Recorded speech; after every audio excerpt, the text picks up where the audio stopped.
Halo semuanya, selamat datang kembali di channel saya, Winita Sitepu. Nah, dalam materi yang akan kita bahas ini adalah tentang manajemen pembiayaan, sarana dan prasarana. Sebelum itu, saya akan memperkenalkan nama saya terlebih dahulu. Perkenalkan, nama saya Winika Talebur Sitepu dengan NPM 1J022047, Prodi Pendidikan Formal. Tanpa berlama-lama lagi, mari kita bahas tentang manajemen pendidikan dengan tema besar manajemen pembiayaan, sarana dan prasarana. A. Pembiayaan. 1. Konsep pembiayaan pendidikan. Pembiayaan pendidikan adalah upaya mengumpulkan dana untuk membiayai operasional dan pengembangan pendidikan untuk meningkatkan kualitas SDM, sehingga mampu bekerja sama di lingkup lokal, regional, nasional, maupun internasional. Faktor yang mempengaruhi pembiayaan pendidikan menurut Bastian pada tahun 2015 sebagai berikut. A. Kenaikan harga. B. Perubahan relatif dalam gaji pengajar.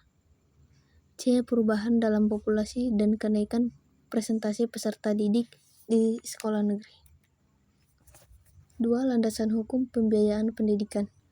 Baharudin pada tahun 2010 menyebutkan bahwa landasan hukum pembiayaan pendidikan terdiri atas A.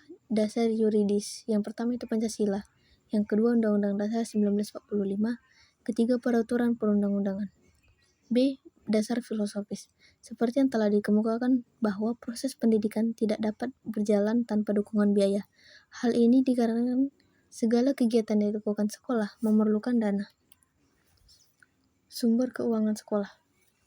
Menurut Nanang Fatah pada tahun 2004, sumber keuangan sekolah yaitu sebagai berikut. Dilihat pada gambar tersebut, sumber keuangan sekolah itu terbagi dari pemerintah pusat, dari siswa, kelompok masyarakat, dari alumni, dari orang tua, dari pengusaha, dari yayasan, dari Pemda, begitu juga dari yang lainnya. 4. Kategori biaya pendidikan.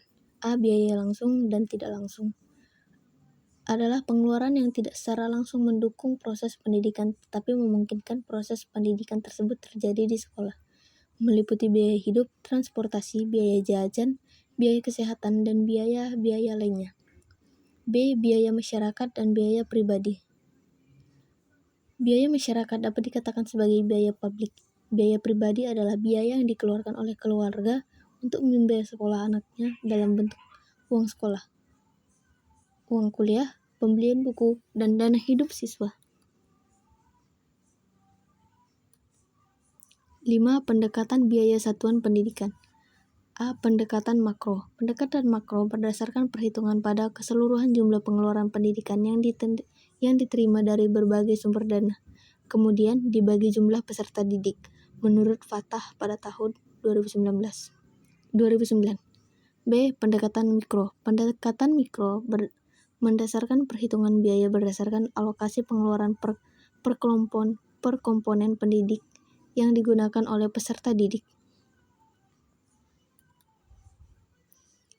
6. Fungsi pembiayaan pendidikan. Menurut Baharudin pada tahun 2010, fungsi pembiayaan pendidikannya itu sebagai berikut. A. Memungkinkan ketercapaian kelangsungan hidup lembaga pendidikan. B. Dapat mencegah adanya kekeliruan, kebocoran, atau penyimpangan penggunaan dana dan rencana semula. B. Manajemen sarana dan prasarana. 1. Pengertian sarana dan prasarana. Menurut Darsini Mulyasa pada tahun 2005, sarana adalah segala sesuatu yang dapat dipakai sebagai alat dan dalam mencapai makna dan tujuan. 2. Perencanaan sarana dan prasarana. Menurut Thierry Dandreau pada tahun 2005, perencanaan adalah menetapkan pekerjaan yang akan dilaksanakan untuk mencapai tujuan yang digariskan. 3. Tujuan dan manfaat perencanaan sarana dan prasarana. Pada dasarnya, tujuan diadakannya perencanaan sarana dan prasarana yaitu 1. Untuk menghindari terjadi kesalahan dan kegagalan yang tidak diinginkan, dan 2. Untuk meningkatkan efektivitas dan efisiensi dalam pelaksanaannya. 4. Persyaratan perencanaan sarana dan prasarana. Menurut Mulyasa pada tahun 2005, persyaratan perencanaan sarana dan prasarana itu sebagai berikut.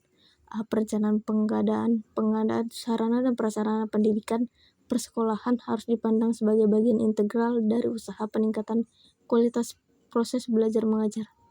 B. Perencanaan harus jelas. Untuk hal tersebut, maka kejelasan suatu rencana. 5. Perencanaan pengadaan barang bergerak dan barang tidak bergerak. A. Barang bergerak. 1. Barang habis pakai. B. Barang tidak habis pakai. C. Barang tidak bergerak. 1. Seperti tanah dan bangunan. 6. Pengadaan sarana dan prasarana. Bisa dilihat pada gambar, pengadaan sarana dan prasarana itu merujuk pada pembelian, pembuatan sendiri, penerimaan hibah, penukaran, pendaur ulangan, pinjaman, dan penyewaan. 7. Inventarisasi sarana dan prasarana. Inventarisasi berasal dari kata inventaris atau dalam bahasa Latin inventarium, yang berarti daftar barang-barang. Inventarisasi sarana dan prasarana pendidikan menurut Barnafi pada tahun 2015 adalah pencatatan dan pendaftaran barang-barang milik sekolah ke dalam suatu daftar inventaris barang secara tertib dan teratur menurut ketentuan dan tata cara yang berlaku. 8. Pemeliharaan sarana dan prasarana. Pemeliharaan sarana dan prasarana pendidikan menurut Barnafi tahun 2015 adalah kegiatan untuk melaksanakan pengurusan dan pengaturan agar semua sarana dan prasarana selalu dalam keadaan baik dan siap untuk digunakan secara berdaya guna dan berhasil guna mencapai tujuan pendidikan. 9. Penghapusan sarana dan prasarana menurut Barnafi pada tahun 2015. Penghapusan sarana dan prasarana merupakan kegiatan pembebasan sarana dan prasarana dari pertanggungjawaban yang berlaku dengan alasan yang dapat dipertanggungjawabkan. Sekian materi yang saya sampaikan. Jika ada yang ingin bertanya, silakan mencantumkan di kolom komentar. Terima kasih.